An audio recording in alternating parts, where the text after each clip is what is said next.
I've seen a lot of things in this life, but there are stories that, no matter how much time passes, keep rocking in our memory like an old wooden chair on a creaky floor. And if you grew up hearing stories told by the stove or on your grandma's porch, then follow this channel. Because here, we keep those voices alive, even the ones that come from the other side. This one was told to me by a young man from a nearby county many years ago. He was part of a church youth group that decided to restore an old chapel, long abandoned deep in the Tennessee countryside. It was a small place, dark wooden walls, nearly swallowed by time and vines. They said the chapel had been closed down after a flood hit the region back in the 70s. Since then, no one had dared to go near it. It stood off a dirt road, surrounded by tall trees, with weeds growing up to the door. The bell was still up on the roof, but no one remembered the last time it rang. The kids were excited about the project. They wanted to bring the little church back to life, hold masses again, prayer meetings, maybe even community gatherings. It was a beautiful thing to witness. Simple faith, the kind that doesn't question what's been silent for too long. During the first week, they cleaned the pews, brushed away cobwebs, replaced broken windows. Everything seemed normal until the sounds began. At night, when a few of them stayed late to paint or arrange candles, they'd hear something coming from the basement. A steady creaking, like wood being pushed back and forth, slowly. It sounded like a rocking chair. At first, they laughed it off, thought it was the wind rattling old boards or rats moving through the walls. But the sound was too specific. Back and forth, slow and calm. One of the girls even said it sounded like someone was praying down there. No one believed her, but the comment lingered. Then one Saturday afternoon, a guy named Mark decided to go down to the basement and check it out. He grabbed a flashlight and went alone. The narrow stairs creaked under his feet. The basement smelled of old mold, and the air felt colder than upstairs. In the far corner, near a brick wall, he saw it, a rocking chair, facing the wall as if someone had sat there to pray, or simply wait. It was well-made, dark wood with carved details on the backrest. It looked out of place, as if it didn't belong in the middle of all the dust and decay. Mark stood still, staring. He didn't dare touch it, but as he stepped closer, he heard slow breathing behind him, and there was no one there. He ran up the stairs without saying a word. Over the next few days, the group kept working on the renovation, but the atmosphere had changed. Some avoided mentioning the basement. Others said they'd started dreaming of a woman sitting in the chair, always wearing a black veil, gently rocking. One volunteer, Rachel, said she dreamed the woman told her, "Don't take me from my place, not yet." Rachel was so disturbed, she begged them to remove the chair. She felt it was bothering the work. Two of the guys went down one afternoon, carried the chair up, and left it outside with the rest of the debris, scheduled for pickup the next day. That night, for the first time in days, the rocking sound stopped. No creaking, no breathing. The basement was still. The group thought it was finally over, but that was just the beginning, because the silence that followed the chair was the kind of silence that makes your skin crawl. And like I said, all this was told to me by someone who lived through it. And the way he looked at me while telling it, that wasn't the look of someone making up stories. It was the look of someone who tried to forget. And COULDN single quotes T. And if you think throwing out a chair ends a story, wait till you hear what came next. Asterisk, after the rocking chair was taken out of the basement and left with the renovation debris, the noises stopped. No sound that night. No creaks, no breathing, no sense that something was moving down there. The basement, which had once seemed to breathe on its own, had gone completely silent. The young people celebrated. They thought the problem had been solved. But what seemed like peace was only a pause. The following Monday, Rachel arrived early and noticed the church door, which they always left locked, was slightly ajar. She swore she had padlocked it, figured maybe one of the guys came by on Sunday and forgot to close it. When she walked in, there was a strong smell of wet wood, but the weather had been dry. She turned on the lights in the main nave and saw the altar candles had been knocked over, like someone had pushed them hard. One of them was even lying on the floor. She called Mark and the others. They assumed it was vandals, but there were no signs of forced entry. The windows were intact. The few valuable items were untouched. That night, one of the guys, Ben, who'd been painting a side wall, stayed late by himself. As he was getting ready to leave, he heard a sharp thud from the basement, like a box hitting the ground. Then a second noise, something being dragged. Ben, though shaken, grabbed his phone and went down with the flashlight on. Everything looked normal, but the air was heavier than usual. When he reached the far side of the basement, he saw drag marks in the dirt, as if something had been pulled across the floor to the corner where the chair had once stood. But the chair was no longer there, and that corner, it looked darker than the rest of the room, even with the flashlight pointed straight at it. The light didn't seem to touch the wall. The next morning, Ben showed up pale. He said he didn't want to be part of the project anymore. He didn't explain much, just muttered, "That thing wants to come back."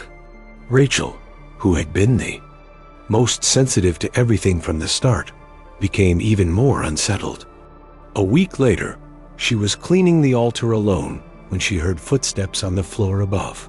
Slow footsteps, creaking wood under weight. But she knew she was alone. They tried to keep going with the restoration, ignoring the signs, until something happened that forced them to stop. The girl coordinating the project, Emily, was heading down to the basement when she tripped, or was pushed, as she later claimed. People said they heard her scream. When they ran to help, they found her lying on the ground, ankle twisted. Emily swore a hand had shoved her from behind. She said she felt the fingers, cold as stone. She never came back. That's when an elderly man from the community named Mr. Loudon heard about the renovation.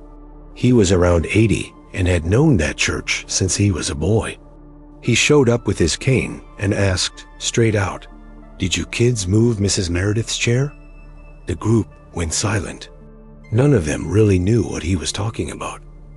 Mr. Loudon then explained that when he was young, a widow named Meredith used to come to that church every single day.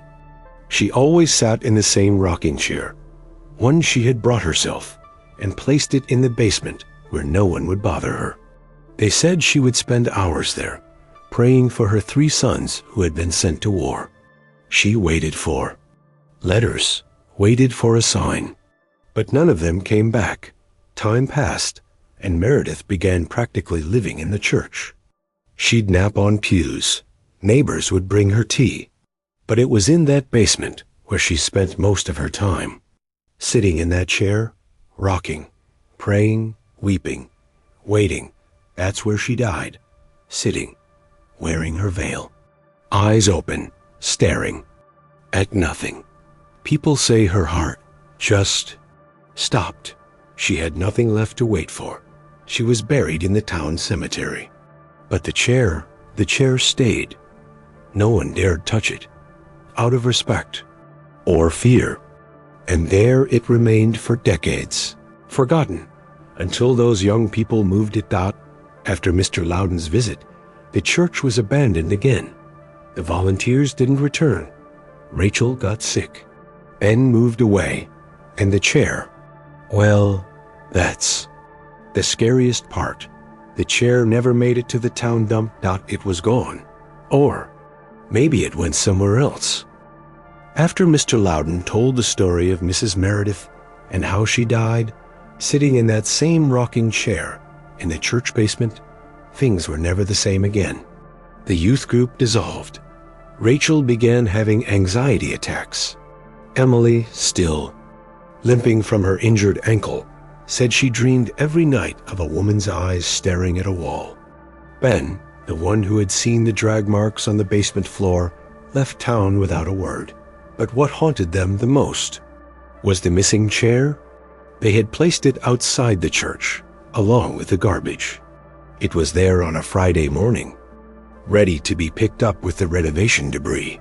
But that same afternoon, when the town truck came, the chair was already gone. They thought maybe someone from the community had taken it. Maybe an antique collector. Maybe a curious neighbor. But no one claimed it, and the chair disappeared as if it had never existed. Weeks later, the reports began. First, an older woman who cared for a small chapel in another town called the local priest. She said that when she opened the chapel that morning, she found an old rocking chair placed in front of the altar. She thought it odd, since she hadn't seen it the day before. Her description: dark wood, carved backrest, a gentle rocking motion, and turned toward the side wall. The priest, who knew about the young volunteers, went over to see for himself. But when he arrived, the chair was already gone. Days later, a rural school on the outskirts of town reported something similar. The principal said a janitor found a rocking chair abandoned in the school's old decommissioned basement. When they went down, they found only marks in the dust. The chair had vanished, but the janitor swore he heard someone crying behind the door that morning. The rumor spread. Some said the chair was being carried from place to place by an invisible force, appearing wherever faith had weakened, or where grieving mothers waited for lost children. Others said it was the spirit of Mrs. Meredith, refusing to be forgotten, rocking alone, waiting for a reunion that would never come. Then a young seminarian decided to investigate. In the archives of an old diocese, he found a bulletin from 1912 mentioning the death of Mrs. Meredith Hartwell, war widow, mother of 3 soldiers missing in action. It said she had been found dead in the church basement, hands folded in her lap, head slightly bowed forward, as if she had fallen asleep praying. It also noted that, according to her personal diary, she had made a final request that no one ever remove her chair from that place. She had written, "This is my place until my son's return. Do not move me. Do not interrupt. It is my last comfort." The diary had gone missing, but the bulletin was enough to scare the seminarian. He gave up the search soon after. Over time, the story began to fade, but now and then, in a small town somewhere, the same tale would surface. We found a rocking chair that wasn't ours, and someone swore they heard a woman praying softly, right there beside it. These things were told to me in pieces. Each person brought one detail, and it all fit together like a puzzle you're afraid to finish. The question that remained was this: is the chair still wandering, or has it already found another basement where it can continue to pray? Time passed. People moved on. The little church was shut down again due to lack of upkeep and maybe lack of courage. Today, it still stands, just the same, at the top of that dirt road, covered in weeds and silence. The bell is still on the roof, but no one dares to ring it. Now and then, someone remembers the story. A curious traveler passes by, takes a photo from a distance, asks the town elders what happened. But most people prefer silence. The same silence that came the night they removed the chair. A silence that doesn't comfort. A silence that watches. As for the chair, well, the last I heard about it was from a woman who once took care of a shut-down orphanage in Ohio. She said she found a rocking chair one morning, alone in the room where the orphan girls used to sleep. It was turned toward the wall. The wood was dark, the backrest carved, and when she tried to move the chair, she heard, right behind her, a quiet, broken voice say, "I'm waiting for my boys." She ran and never went back. Some say it's all coincidence. Others believe Meredith's chair is bound to a promise that was never fulfilled. Maybe her soul can't rest until she finds her sons. Maybe she's just looking for a place where she can keep praying without being interrupted. Or maybe it's all a warning, because one thing I've learned from hearing stories like this, sometimes it's not the spirit that's trapped. It's the pain, and pain refuses to be forgotten. Now, every time I hear wood creaking on some old porch, or inside a house where only the wind lives, I stop and listen. It's not always the wind. It's not always time settling in. Sometimes it's just someone still waiting. So if one day you walk into an abandoned place and find a rocking chair turned toward the wall, leave it there. Don't touch it. Don't interrupt. Maybe you've only got a few seconds to get out. Or maybe, if you really listen, you'll hear someone whispering prayers from a century ago. And in that case, don't look back. Asterisk, asterisk, if you've made it this far, then some part of this story spoke to you. So don't let it die. Follow the channel, because some stories only survive if someone keeps listening.